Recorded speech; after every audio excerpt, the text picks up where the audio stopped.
Evaluation of internal control. What is evaluation of internal control? It is to examine the effectiveness of an organization's system, where the auditor can determine the extent of other tests that must be performed in order to make an opinion. The step of the evaluation process.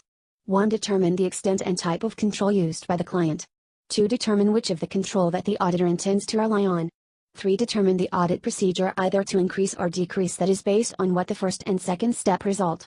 4. Recommend the client regarding how to improve the internal control system.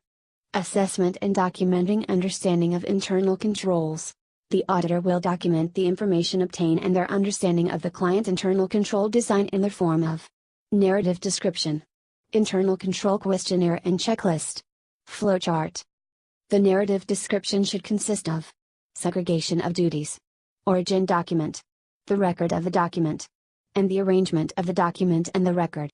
The auditor may ask a question about the internal control in each of the audit area, in order to indicate the inadequacy of the internal control. It's help the auditors document process and highlight the control gaps, strength, weaknesses and differences within the system. Flowchart is a diagrammatic representation of the client accounting system with the related internal control that show whether the flow of the control in the correct sequence or not, which is from initiation to the recording and the disposition.